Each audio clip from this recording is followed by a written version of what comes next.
नमस्कार, जय जगन्नाथ। गप पेढ़ी रे आपण समस्त को अनेक अनेक स्वागत। आसंतु आज किछि भल सुनिबा।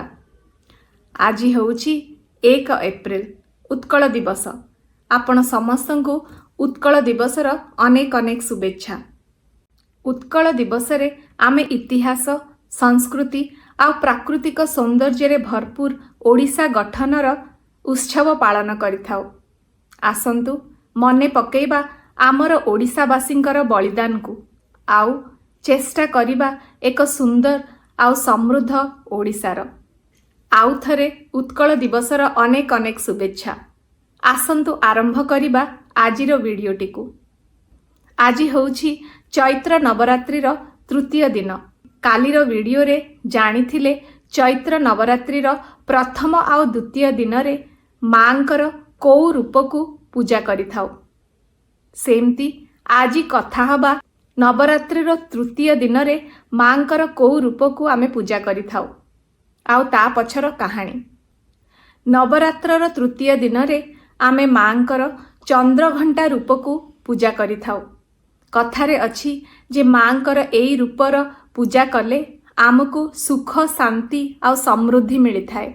आमको जीवनर सबु कष्ट, देहर सबु पीड़ा आउ भूत प्रेतरु रक्षा मिली थाए। आसंतु कहानीटी को आरंभ करिबा। पुराण रे अछि जे गोटे समय रे देवता आउ असुर मानंक भितरे युद्ध लागिथिला। युद्ध रे असुर माने आउ असुर मानंकर राजा महिषासुर जीतिथिले। महिषासुर युद्ध जीतिबा परे देवता मानंकु स्वर्ग लोकरु तड़ी देइथिले। एमिति कि महिषासुर इंद्रंकर सिंहासन भी नहीं जाइथिले। देवता माने युद्धरु हारी जाई पहुंची थिले त्रिदेवंक पाखरे। त्रिदेव ब्रह्मा, विष्णु, महेश्वर। जेतेबेले ब्रह्मा, विष्णु आ महेश्वर ए कथा सुनिथिले अति क्रोधित हो जाइथिले। एते रागी जाइथिले जे त्रिदेवंक मुखरु गोटे शक्ति बाहरी थिला। सेई शक्ति जाई मिसिथिला देवतांक शक्ति सहित आउ से शक्ति सारा ब्रह्मांड रे व्यापी जाइथिला। सेई शक्तिरु जात हेइथिले एक कन्या। सिए थिले माँ पार्वतींकर गोटिए रूप। माँ पार्वतींकर सेही प्रतिमा को शंकर दान करिथिले तांकर त्रिशूल। सेहीपरि विष्णु दान करिथिले तांकर चक्र। इंद्र दान करिथिले तांकर वज्र ओ ऐरावत हाथी। सेहीपरि सूर्य देवता दान करिथिले तांकर तेज, खंडा एवं तांकर वाहन सिंह। माँ पार्वतींकर सेई रूपरे माँ धारण करिथिले चंद्रमांकु तांक मथारे आउ हातरे धरिथिले गोटे घंट। सेइथि पाई मांकर एई रूपकु कुहा जाए माँ चंद्रघंटा बोली। मांकर सेई रूपटी अति भयानक थिला। मांकर सेई रूप देखि त्रिदेव चिंता कले महिषासुरर बद्ध पाई माँ जीवा दरकार। तेणु माँ चंद्रघंटा जाई पहुंची थिले महिषासुर पाखरे।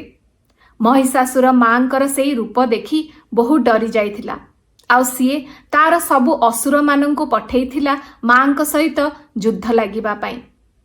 मांकर घंटर शब्दरे सारा पृथ्वी प्रकंपित होइथिला। माँ गोटिए गोटिए करी सबु असुर मानंकु निहत करिथिले आउ महिषासुरर बद्ध भी करिथिले। सेइथिपाई कुहा जाए मां को महिषासुर मर्दिनी। महिषासुरंकु बद्ध करिथिबा जागाटी को आज मैसूर बोली कुहा जाए। एबे जानि पारिले मैसूरर ना केमिति रहिछि। मांकर एई चंद्रघंटा रूप को आमे पूजा करिथाउ नवरात्रर तृतीय दिन रे।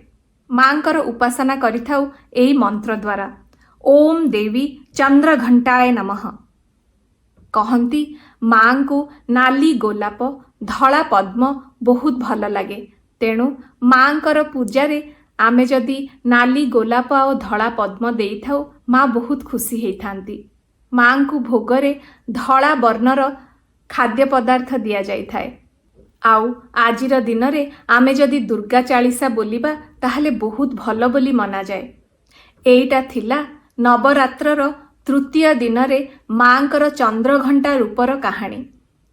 आपनको निश्चय भल लागिथिबो।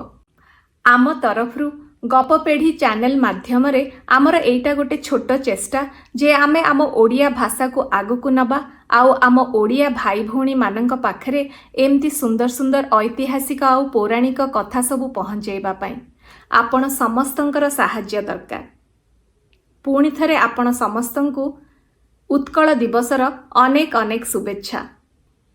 भल लागिथिले आम वीडियोटी को लाइक करिवे, शेयर करिवे आउ आम चैनल को निश्चय सब्सक्राइब करिवे। पुणी देखा हबो आमर नेक्स्ट वीडियो रे। जय जगन्नाथ, जय माँ दुर्गा।